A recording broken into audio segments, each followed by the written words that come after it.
Welcome everybody to Weekly Quantum World Detangled, Season 3, Episode 4.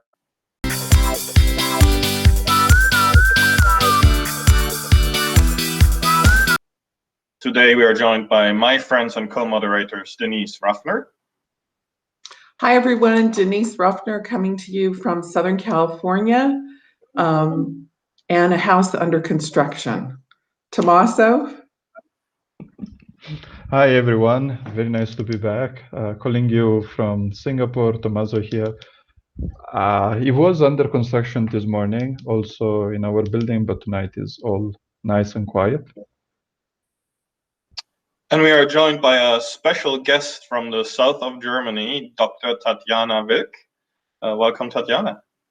Hi everybody, I'm glad to be here. Thank you for the invitation. So you are calling in from a little town called Garching, I believe, which is just north of Munich. No, you don't sit in Garching? No, actually the MCQST, I mean the headquarter of MCQST, it's in Munich, in downtown. So at the physics department of the Ludwig Maximilians University. So I'm in the city center.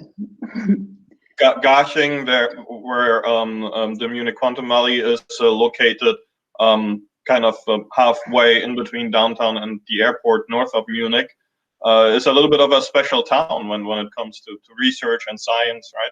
Can you share a little bit about that? Most people know Munich for Oktoberfest, but there's more going on than that. Yes, so Garching is also, it's I mean, it's where the TUM University is located, and it also has a really big research campus. So there are a lot of Max Planck, or many Max Planck institutes in Garching. So for example, the Max Planck Institute of Quantum Optics, where also I graduated there and spent some time as a researcher. And there are also other Max Planck institutes. And for quantum science, what is important is there is the Walter Meissner Institute as well. So with Rudolf Groß and Stefan Philipp, and also the Leibniz Rechenzentrum. So I mean, we have really a lot of strong institutes in Garching. And unrelated to quantum computing, but maybe other aspects of quantum, there's also an observatory in Garching, yes. and maybe that comes into play later on as well. So you just mentioned Max Planck, where you graduated. You're a scientist by training. What's your background, if you don't mind sharing? And I know you also ended up in Paris for a while, I believe. Mm-hmm.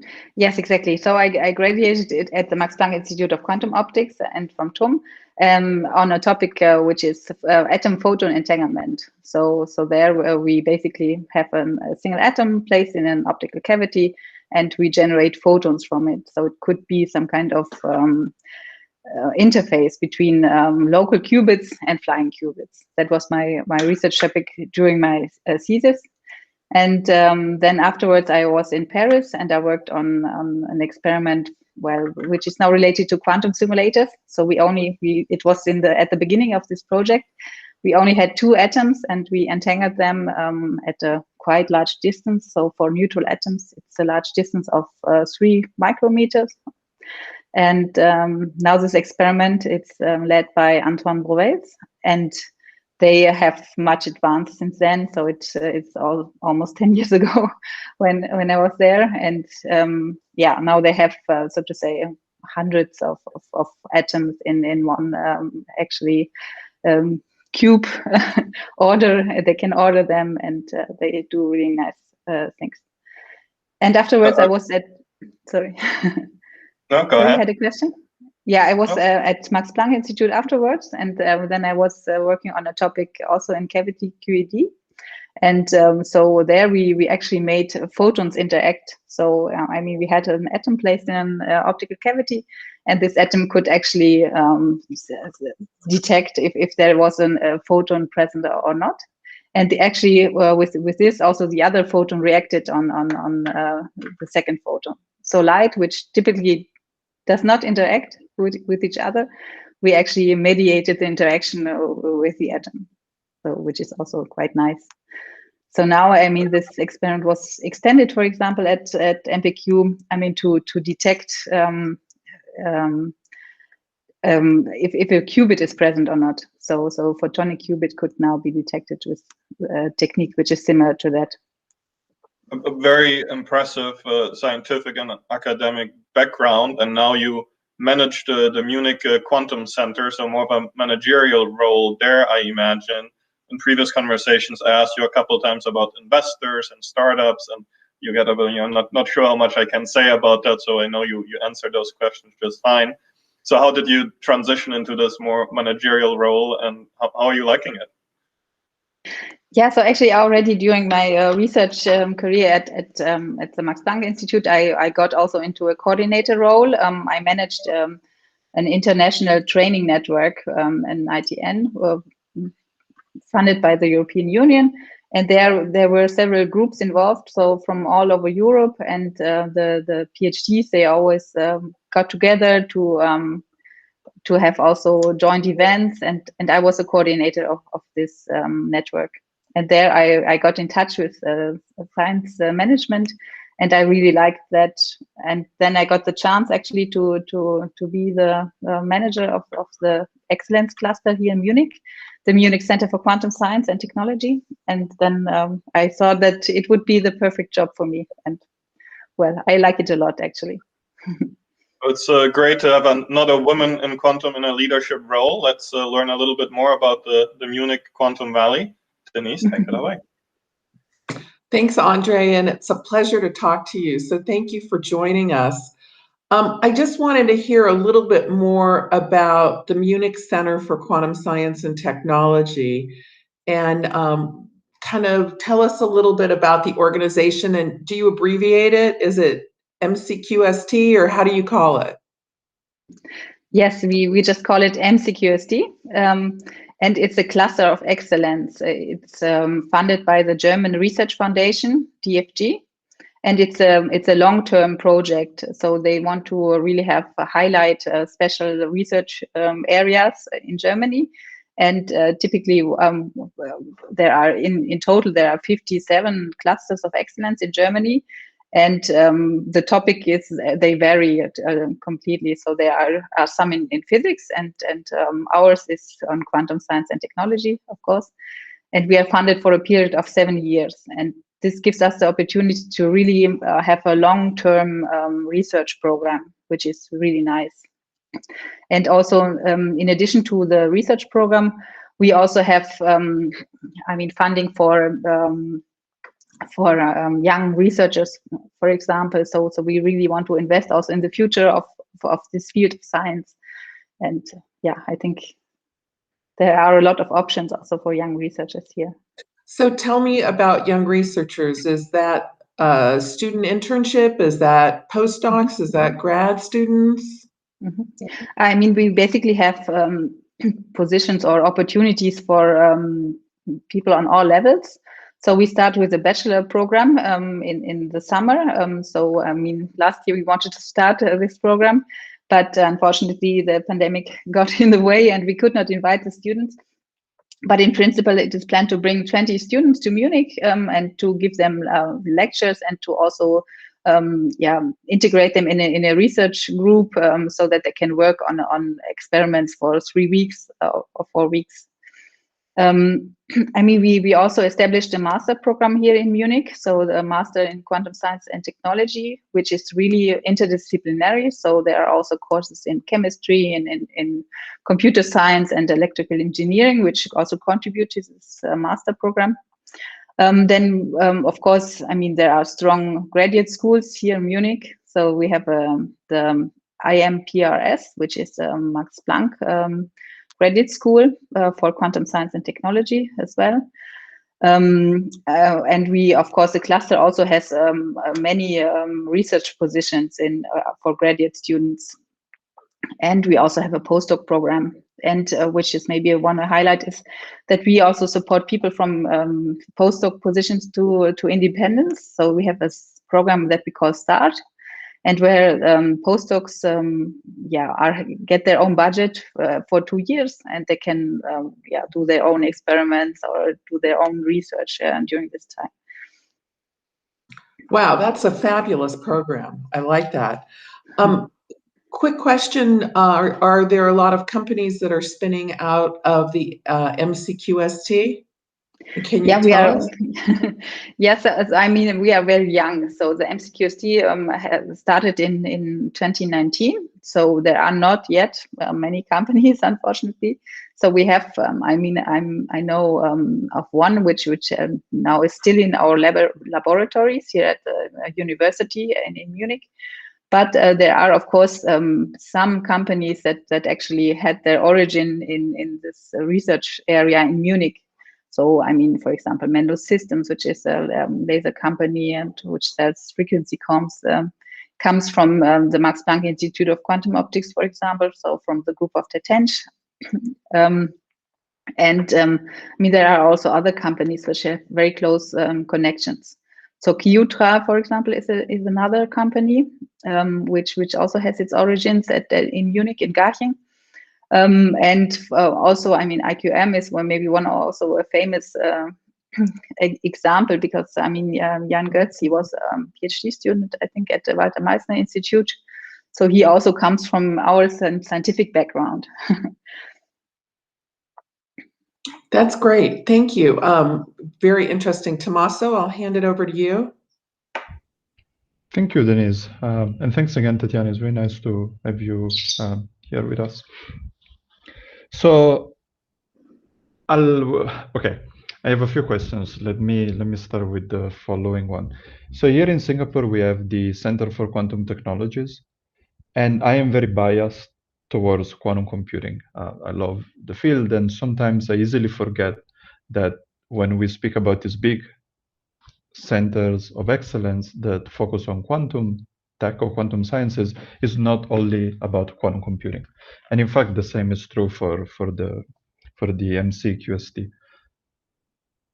But then I would like to ask you, what field excites you the most among all the different areas of research that are happening right now at the center? I know you can maybe not explicitly say, but I would really like to hear, among all the research that is happening, what is that really makes you happy and makes you proud? Yeah, of course. I mean, I'm proud of many fields that we have here in Munich. I mean, personally, I'm very much connected also to the quantum communications part because of my scientific background. So I'm very proud of the achievements we got in this direction. I'm often amazed by the quantum sensing, for example, what possibilities this gives, and this might also be the technology that will be in applications the soonest. But I'm also very proud that we really, I mean, here in Munich, we have the goal to really establish 3 different platforms of quantum computing. I mean, to really advance them. I mean, this is with trapped ions, of course. I mean, we work together with Rainer Blatt. He will join the Munich Quantum Valley. Also, the company AQT is coming to Munich, or parts of it. And then we also have the neutral atom platforms, so the quantum simulators. I think there we are also in the world one of the leading groups we have here in Munich. And another field we are very strong in is, of course, quantum information theory. We have Ignacio Sirac here, which is, I mean, I think a very famous person. Yeah, so there are really many, very many aspects here in Munich. Yeah, that's really great, actually. It's very fascinating, especially from Asia, looking at how in Europe there are different, let me call them pockets of like excellence in quantum technology that are being formed, that are arising. That's really great. Congratulations for all that you're doing there. So a follow-up question to that, since you've mentioned a few companies, you have mentioned IQM, you mentioned AQT, specifically, well, okay, maybe specifically about quantum computing, but it doesn't have to be the case. What is the vision for the center in terms of productizing or transitioning the technologies and the ideas and the research done to more applied endeavors? So Denise was asking whether there are startups already coming out of the center, but do you have a vision for how you want to do that? Is there a plan, or you would rather keep the center a more research-focused organization? Yeah, I think here one really has to make the difference between the Munich Center for Quantum Science and Technology, which is just the project which is funded by the DFG and which is there for basic research. And then, of course, rising out of this, there is another initiative that we call the Munich Quantum Valley. And there, I mean, we are in a very good contact with companies, and we really want to push the technology forward. I mean, I don't know if you saw that, but there was an announcement also that the Munich Quantum Valley will get 300 million euros for, I mean, to drive this transition also. I mean, to bring actually the quantum technologies out of the research labs to the companies.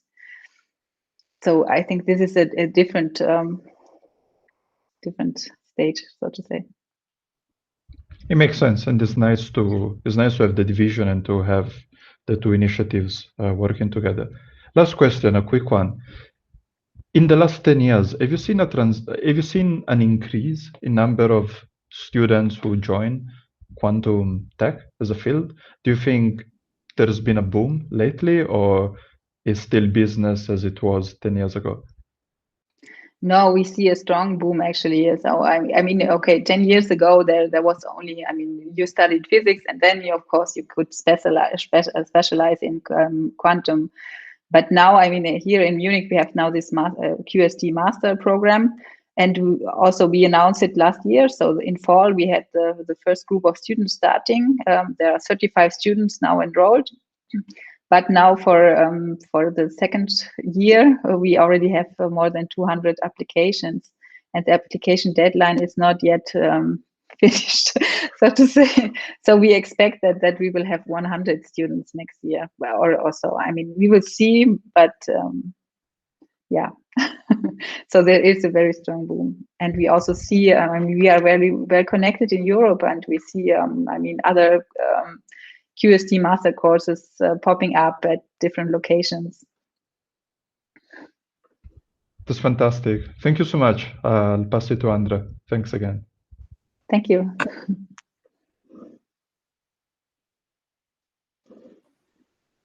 André, you're on mute. There you are. Yeah, fix that.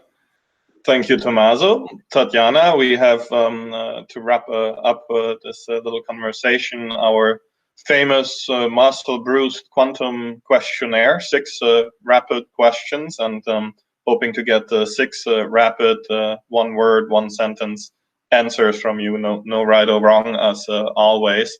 Just trying to get to know you even a little more than we did already. So if you're ready, we'll get started with the first question. Who is your favorite scientist? Oh, that's a tough one. Okay. Marie Curie. Marie Curie? Why? I mean, I don't know. I wanted to name a woman, so that was important for me. So, and of course, I mean, there are the obvious ones from Munich. I mean, of course, Ignatius Chirac, Immanuel Bloch, and Rudolf Groß, and as well my Gerhard Rempe.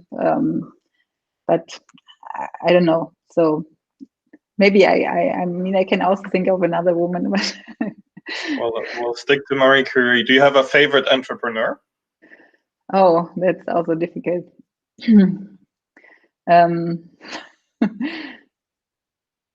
No, actually, I don't.